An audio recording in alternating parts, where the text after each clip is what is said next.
ಮುಖದಿಂದ ಬಂದಿದ್ದವ್ರೆ ಮೊದಲ ಹೌದೌದಲ್ರಿ ಮೊದಲ ಹಾಡೋರು ಏನ್ ಮಾಡ್ತಾರ ಮೊದಲು ತಮ್ಮ ಗುರಿ ಕರ್ಮೆ ಮುಂದೆ ಮಾರ್ಗ ಬೆಳೆಸ್ತಾರೆ. ಹೌದಲ್ರಿ ಒಂದೊಂದು ಶಬ್ದದೊಳಗ ಇಷ್ಟೆಲ್ಲ ಅಡಕಾಗಿ ಬಿಟ್ಟಿರ್ತಾವ ನೋಡ್ರಿ ದಾಂಡಿಗೆ. ಹೌದಲ್ರಿ ಚರಿತ್ರೆ ಎಷ್ಟು ದಾಂಡಿಗೆ ಅದು ಮಾತು ಬಹಳ ಕಾಣದು.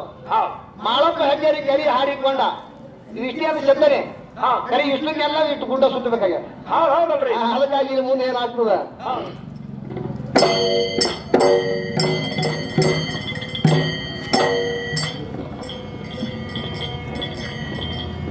ಏನು ಹಡಗಲಾಕ ಹೋದ ನಾನು ಹುಡುಕುವೆನಂದ ಜಿಂದಾಶ. ಅವಾಗ ಮೈಗೂಸುವಾನಿ ಏನ್ ಮಾಡ್ದ ಕಣ್ಣಿನ ಕುಡಿದಾಗ ಅಡಕೊಂಡಿದ್ದ. ಹೊರಗೆ ಬಂದ ಒಳಗೆ ಬಂದ ಬಳಿಕ ಅವ ಯಾರು ಜಿಂದಾಶ ಏನಿದ್ದಲ್ಲ ಹೌದಲ್ರಿ ಇವತ್ತಿಗೆ ನಾನು ಸೋತಿನ ಪಾತ್ರ ತಿಳ್ಕೊಂಡು ಒಪ್ಕೊಂಡ. ಅವಾಗ ಅವನಿಗೆ ಬಿಟ್ಟು ಮುಂದ ತನ್ನ ಗೆಳೆಯರ ಬಳಗೆಲ್ಲ ಕೂಡ್ಕೊಂಡು ಹೌದು ಮುಂದವ ಎಲ್ಲಿಗೆ ಬರ್ತಾನ ಇಲ್ಲಿ ಸ್ಮಶಾನ ಭೂಮಿಗೆ ಬರ್ತಾನ. ಸ್ಮಶಾನ ಭೂಮಿಗೆ ಬಂದು ಆ ಹೆಣಗಳಿಗೆಲ್ಲ ಹ್ಯಾಂಗ ಎಬ್ಬಿಸ್ತಾನ ಅನ್ನುವಂತ ವಿಸ್ತಾರ ಒಳ್ಳೆ ಚಂದದ. ನಾವೆಲ್ಲರೂ ಒಳ್ಳೆ ಶಾಂತ ರೂಪದಿಂದ ಕುಂತೀರಿ. ಇನ್ನೊಂದು ಸ್ವಲ್ಪ ಒಂದ್ 20 ನಿಮಿಷನಾಗ ಈ ಪದ ಮುಗಿತದ. ನಾವೆಲ್ಲರೂ ಒಳ್ಳೆ ಶಾಂತ ರೂಪದಿಂದ ಹೇಳ್ಬೇಕಾಗಿ ಅಂತೀವಿ.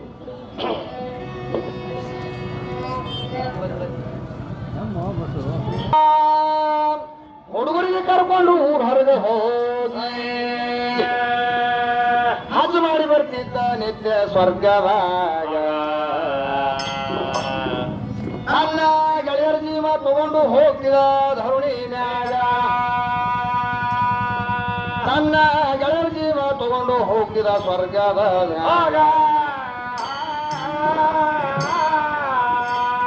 ಒಳಗೆ ಬಂದು ಮೈಬೂಬ ನಿಂತು ಬೆಟ್ಟ ಎಳೆದ ಕೂಡಲೇ ಹತ್ತದೇಗಳು ಹೇಳತಿತ್ತು ಕೇಳಿ ಈಗ ಪ್ರಾಣ ಮಾತ್ರ ಪಡೆಯತಿದ್ದ ಆವಾಗ.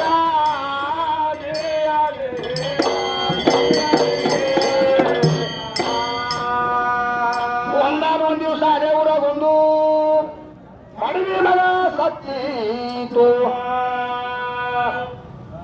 ಎಲ್ಲಿಗೆ ಹೋದ್ರ ಸಿಕ್ಕನಂತಾಳ ನನ್ನ ಮಗ. ಅವು ಶಾಲೆ ಮುಟ್ಟ ಕೂತಿರತಾನ ಮುಸುಕಾಗ. ಅಲ್ಲಿಗೆ ಹೋಗಿ ಪ್ರಾಣ ಪಡಿಯನ ಬೇಕವ.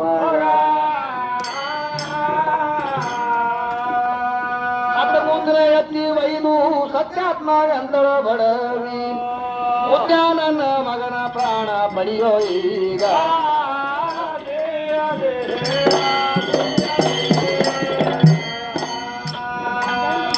ಮಗನ ಎತ್ತಿ ಒಯ್ದು ಸತ್ಯಾತ್ಮ ಅಂತಳ ಬಡವಿ. ಮುತ್ಯ ನನ್ನ ಮಗನ ಪ್ರಾಣ ಪಡಿಯೋ ಈಗ.